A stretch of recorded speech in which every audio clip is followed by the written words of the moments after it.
The 2010s were a perplexing decade to be a NASCAR fan. But at the same time, it was also a time that had some great moments. But what about the ones that didn't happen? The ones that would have been amazing had a driver or team pulled through in the clutch. My buddy Erich Keplinger sent me over a list of these kind of moments. And so today, we're going to look at these lists and see which moments could have happened in a mostly chronological order.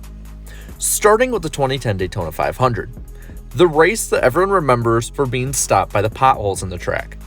Must have been paid by the same company that paves Illinois roads. But this is also the race where Dale Jr. charged from 10th to 2nd in a lap.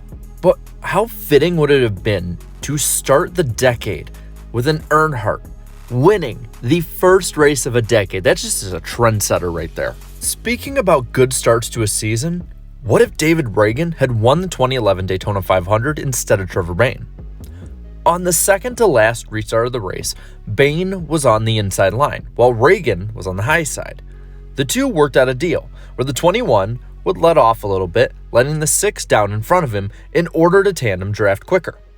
The plan worked to perfection, but it actually worked too well too early. Because of this misjudged move, Reagan would be penalized and lose his spot up front. Had he won this race, his career may be very different at this point. Sweeping Daytona would have probably earned him a spot in the chase over Denny Hamlin, and who knows, this could have gotten him a new contract at the end of the year. We'll just never know. During the 2011 season, there also was a running storyline of Dale Earnhardt Jr.'s growing winless streak. By the time that the Cup Series had showed up to the Charlotte Motor Speedway for the Coca-Cola 600, his streak had risen to above 100 races. He had a great car, and in the closing laps, even before the final caution, was putting himself in a position to win. So when the caution did come out, it set up for a green-white checker finish. Between Junior's great restart and Casey Kane running out of fuel, the 88 car shot out to the front, leading at the white flag. But if instead of running out of fuel in 3 and 4, what if he had won? Well, just how fitting would that have been for him to break a winless streak by winning? For Junior personally, I have to think that it would be, as it would be in front of a hometown crowd of over 150,000 strong. It would probably be one of the most special wins of his career and probably recent NASCAR history. On a side note, the 2014 Las Vegas race would have been a great win also. As a Junior fan, I'm just saying this now. Alright, now once again we go back to the Daytona 500. This time, 2012. The 2012 Daytona 500 was downright crazy. After rain canceled the race outright on Sunday for the first time ever, there was Monday Night NASCAR. The racing overall was serviceable, but what everyone remembers about this race is Juan Pablo Montoya crashing into a jet dryer. This caused jet gasoline to cover turn 3 and then would have an ensuing fire cover the rest of the track. It looked as if NASCAR's top race would end in probably the most and absolute dumbest way possible. The top beneficiary of this would have been Dave Blaney. Had Lady Fate been a fair maid that night, the funny story of how a low-end team struggling to find funding race to race, winning the Daytona 500 would be one we would tell to this day.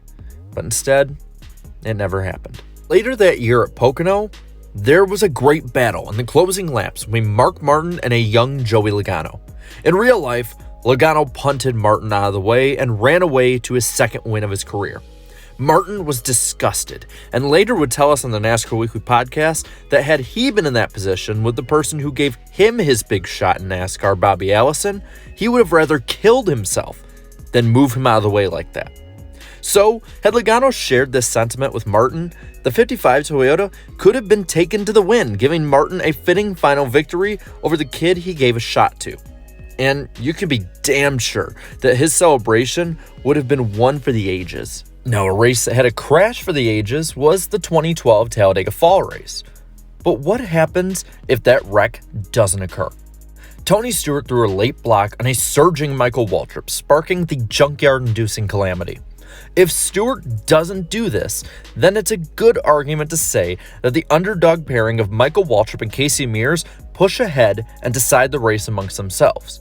Either way, it's a great story to see either a part-time, past his prime winner getting one last victory, or an underdog driver and organization getting a much-needed boost in stature. Ultimately, though, we'll never know for sure had that wreck not occurred. Fast forward a couple years to the summer of 2015 at Eldora. Since 2013, the Truck Series had raced at the half-mile Ohio dirt track. And even with good racing, there still hadn't been a true oddball winner, as Austin Dillon had won the inaugural race and Bubba Wallace had taken it home in 2014. But in 2015, that looked to change as Bobby Pierce, an 18-year-old underdog making his first nationally touring NASCAR start that night, was going toe-to-toe with Toyota phenom Christopher Bell. In the underfunded MB Motorsports 63 Chevrolet, he would swap the lead with the Kyle Busch-funded 54 car. After Bell got by him with about 50 to go, Pierce was right behind his bumper, running him down actually in the closing laps. With the rear bodywork of the 63 truck coming undone, he still valiantly battled, but in the end, a mixture of poor handling and yellows coming out at the wrong time all but wrapped this race up for Bell. Had Pierce sealed the deal, this would have been one of the best underdog wins in the last 15 to 20 years. Later that year in the Cup race at Talladega, we saw what many consider to be the worst race, or at least the worst finish of the 2010s. Kevin Harvick had an ailing car, and he was stuck in the pack in the final restart of the race, and he, what many say, allegedly crashed the field to keep himself from missing the next round.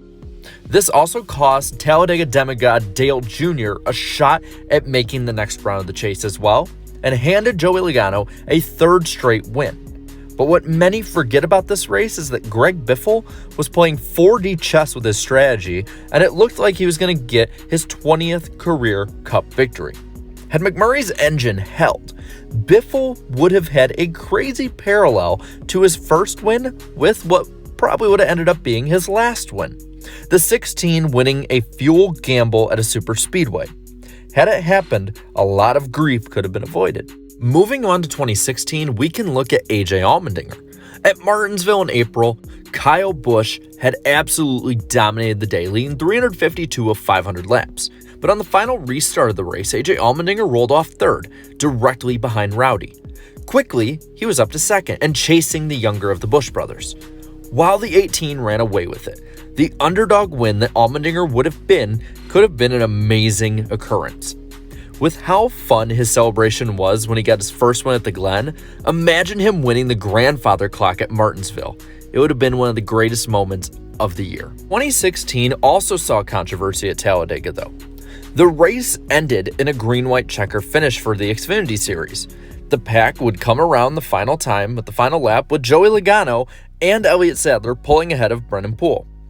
The two would make contact, sending Sadler to the apron and Logano into the catch fence. As the pack screamed to the finish, Poole's 48 car barely edged out Allgaier's 7 car. It seemed like Poole got the win, but NASCAR had called the caution 800 feet before the finish. This led to Poole having what definitely was his first career win taken away from him and given to Elliott Sadler, who lost the lead in the middle of the trioval. Had this egregious call not been made, we would have a great new winner in the Xfinity Series that day.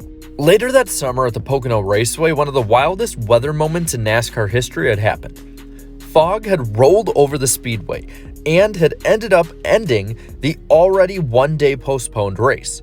Chris Buescher in the 34 Ford ended up winning the race and was being at the right place at the right time. He made the chase because of it. But had the clouds fell over the track maybe 12 laps earlier, or had this driver gambled more, then it would have been Casey Mears, both grabbing a victory and a playoff spot. What could have been? Now, the final moment of the 2016 season on this list could have been a great one, and it was the championship race at the Homestead Miami Speedway for the Cup Series. While it was a good story for Jimmy Johnson to win a 7th title, many wanted the man who he got the lead from in the championship to get it. Carl Edwards. Edwards looked well on his way to winning his first Cup Series championship as the laps were winding down. Then, with the penultimate caution coming out, it all changed. On a restart, Edwards threw an ill-fated block on Joey Logano, wrecking himself and ending his championship season. This would end up being the last we would see of Edwards on the track, as he would surprise the world and retire soon after. Had he won a championship, he could have walked off into the sunset like John Elway did. That following February, there was one of the most odd finishes to a Daytona 500 that I can ever remember. Both Chase Elliott and Kyle Larson had run out of fuel, handing the victory to Kurt Busch. But how fun would it have been if NASCAR's future most popular driver first won in the Daytona 500? While the Watkins-Glen win was fun until about a day later, the Daytona 500 victory could have sent the sport's future to the moon. Luckily, Chase Elliott looks to be just getting started in his winning ways. Now let's come about a year and a half closer to the present, to September 30th, 2018. This date was when the inaugural Roval race was run. The race has proven to be a hit with the fans, and much of it has to do with the finish of the first one. In our current reality, Martin Truex Jr. and Jimmy Johnson fought hard for the victory. Johnson flies into the final chicane, dive-bombing Truex. The car loses traction, and he ends up spinning. Ryan Blaney sneaks by to get the win. But had he made it stick, the result would have been pandemonium. At this point in time, Johnson was suffering from a 51-race winless streak. But with this happening, he had also gained the sympathetic support from the fans. This could have been an outside-the-box way for Johnson to both return to victory lane at Charlotte, as well as score his final victory to a screaming, happy crowd. The final moment of the decade that I want to highlight today is what would have been had Matt DiBenedetto won the 2019 Bristol night race. Matty D has always been one of the more likable drivers in Cup, so it's no surprise that fans have wanted him to win. Ever since 2016, when he finished 6th in a BK racing car at Bristol and was nearly in tears in the post-race interview, the NASCAR faithful have loved DiBenedetto since. So, as the laps wound down, the prospect of him winning had many on the edges of their seats. Ultimately, though, contact with Ryan Newman damaged the aero on his car, and it opened the door for Denny Hamlin to run him down and beat him to the line. But had he been able to seal the deal, the celebration would have been one for the decade, as the story may have been the story of the year, and fans would have loved all of it. So that's it. Some of the greatest moments of the 2010s that never happened. Now I want to pass this one off to you. What moment did I list in this video that you would want to have happen the most? Let me know down in the comments below. And while you're at it, leave a like on this video, share this video, and subscribe to my channel for more great NASCAR content. And until next time, have a good one.